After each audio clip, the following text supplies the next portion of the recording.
Hi friends, అందరికీ నమస్కారం అండి. ఇప్పుడే అందిన వార్త రాష్ట్ర ప్రభుత్వ ఉద్యోగులకు సంబంధించి నేడు తాజా సమాచారం అన్నమాట. వీడియోలో వచ్చేసి 2 నుంచి 3 అప్డేట్స్ అయితే ఉన్నాయన్నమాట. ఆ వివరాలు ఏంటనేది వీడియోలో తెలుసుకుందాం.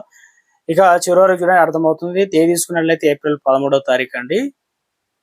చూస్తున్నారు కానీ లైక్ చేయడం మర్చిపోతున్నారు. వెంటనే లైక్ చేయండి. వివరాలకు అయితే వెళ్ళిపోదామండి. మొట్టమొదటి ఒక అప్డేట్ అనేది ఇవ్వడం జరిగిందండి డిఏ సంబంధించి.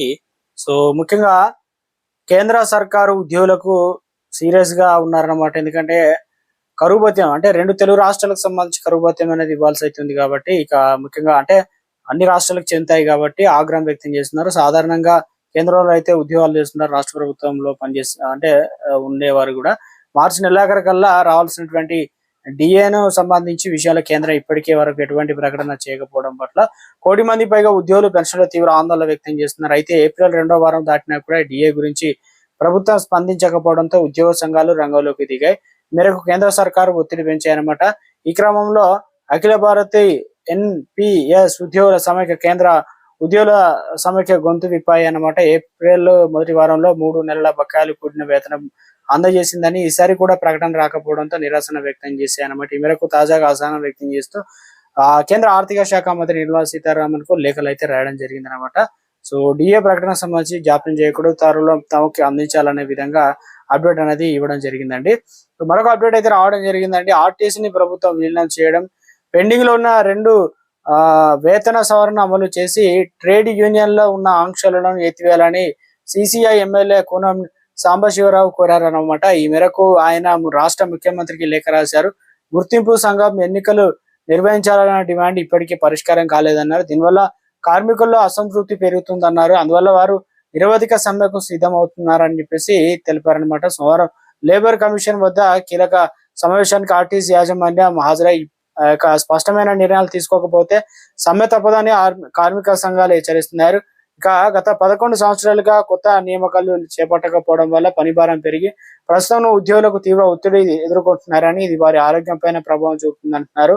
మరోవైపు ఉద్యోగులను నుంచి కట్ చేసినటువంటి సుమారుగా 1200 కోట్లు పిఎఫ్ నిధులు సంబంధించి అధికారులు జమ చేయకపోవడం వల్ల వేలాది మంది ఉద్యోగులకు హయ్యర్ పెన్షన్లు గత 5 ఏళ్లుగా నిలిచిపోయాయని చెప్పేసి తెలియడం జరిగిందనమాట. సో ఇందుకు సంబంధించి మరొక అప్డేట్ అనేది ఇవ్వడం జరిగిందనమాట. సో ఇక ముఖ్యంగా చూసుకున్నట్లయితే విద్యుత్ ఉద్యోగుల సమస్యల పరిష్కారానికి సీనియర్ అధికారులతో కమిటీ వేస్తామని డిప్యూటీ సీఎం బట్టి విక్రమార్క తెలిపారు. సో ఆదివారం విద్యుత్ ఉద్యోగుల జేఏసీ నాయకులు ప్రజాభవన్లో డిప్యూటీ సీఎం ను కలిసి తమ సమస్యలను వివరించారు.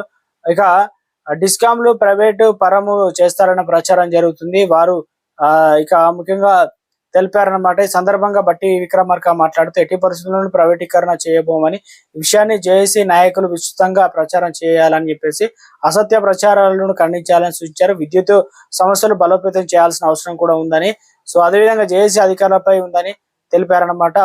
ఉద్యోగ సమస్యలు ఇతర అంశాలపై పరిష్కరించేందుకు సంఘాలు ప్రతి నెల కూడా 1 గంట సమయం ఇచ్చేలా విద్యుత్ సంస్థల ఉన్నతాధికారులు ఆదేశిస్తున్నామని బట్టి విక్రమార్క తెలియజేశారు. ఈ కార్యక్రమంలో జేఏసీ చైర్మన్ తదితరులు అయితే పాల్గొనడం అయితే జరిగిందనమాట.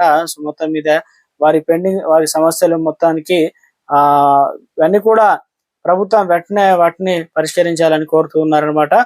అదేవిధంగా సింగరేణి వృధా వ్యయం శ్రీరాంపురానికి సంబంధించి 8418 మంది ఉద్యోగులకు ఒక జిఎం కార్యాలయం, ఇల్లందుల్లో దాదాపుగా 594, బెల్లంపల్లిలో వచ్చేసి 950 మందికి అన్నమాట. సింగరేణిలో అధికంగా ఉన్న బొగ్గు ఉత్పత్తి సామాన్య ప్రజలకు రాష్ట్ర విద్యుత్ ఉత్పత్తి కేంద్రాల ఆర్థిక భారంగా మారిందనమాట. వృధా అవుతున్నాయని అంటున్నారు.